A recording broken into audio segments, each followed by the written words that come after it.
as if Georgia was not under enough of a spotlight with the Senate runoff election on Tuesday. One candidate, the Reverend Raphael Warnock, has been the target of many attack ads. Reverend Warnock is the pastor of Ebenezer Baptist Church in Atlanta. That's the same church once led by Dr. Martin Luther King Jr. and by Reverend Martin Luther King Sr. Many of the attacks against Reverend Warnock center around his past sermons. A piece in the Washington Post notes that these attacks reflect, quote, an ignorance about the progressive black church tradition, unquote. Jonathan Lee Walton wrote that piece. He is the dean of the Wake Forest University School of Divinity, and he joins us now. Dean Walton, welcome to the program. Thank you so much for having me.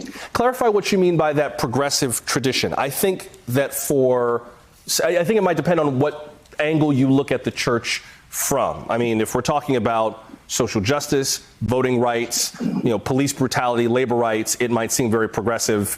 If we're talking about things like LGBTQ rights, maybe less so or at least slower to be so. What exactly do you mean? Well, by this, and I really appreciate you having me tonight, I'm talking about what many consider to be this grand tradition of progressive and prophetic tradition of black churches in this country. I mean, black communities of faith have always been at the forefront of emancipating American democracy and expanding narrow notions of freedom. And at their best, and like all traditions, all progressive traditions have their shortcomings and their blind spots. You noted that. But at their best, they've constituted a moral conscience of this nation. I mean, so whether we're talking about the fight against slavery, dismantling segregation, and continued fight against varying systems of oppression, progressive black churches like Ebenezer Baptist in Atlanta have perennially led the fight to help America, in the words of Barbara Jordan, to be as good as its promise. And so when you hear preachers like Raphael Warnock challenge this nation, it's not based upon some level of a lack of patriotism. To the contrary, I'm saying, and others agree, it's as American as the Stars and Stripes. I think it's also fascinating that this is happening to the pastor who follows in the legacy of Dr. King, because Senator Loeffler has referred to Reverend Warnock as a radical socialist probably more times than she's actually called his real name. And I think it's important to note that Dr. King was also considered quite radical by some of his critics for an array of reasons: his opposition to the Vietnam War, his desire to see more of a focus on poverty. He talked about having a sit-in on the Washington Mall over poverty. He died while he was taking part in a protest for labor rights for sanitation workers in Memphis, Tennessee, when he was killed in April of 1968. So this idea of radicalism has been weaponized against black ministers before to great effect, if I'm not mistaken. I mean, of course. I mean, the term itself is a scare tactic. It's trying to engender fear among those who are comfortable with the status quo. I mean, but if you think about those who were once called radicals, the abolitionists, they were called radicals. Those who protested for women's rights to vote, they were dangerous radicals. So are those who are fighting for LGBT inclusion.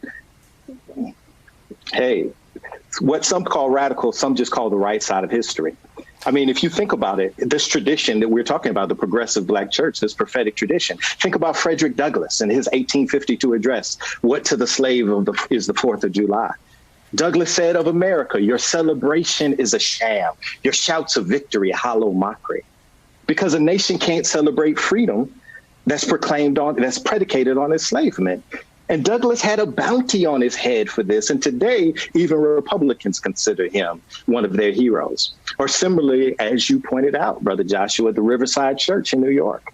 I mean, in his address beyond Vietnam, King declared that he could no longer in good conscience promote nonviolence among African Americans in the cities, yet remain silent when it comes to what he considered the greatest purveyor of violence in the world, the United States government. And this caused the FBI to declare him the most dangerous Negro in America. And of course, within a year, he was dead. So to your point, Joshua, today's radical is often tomorrow's American hero. One last quick question, Dean Walton, and I know it's hard to ask a preacher to say anything in 30 seconds, but I got to ask you to say it in 30 seconds. What would be wrong with Reverend Warnock maybe kind of pulling back a little bit until Tuesday?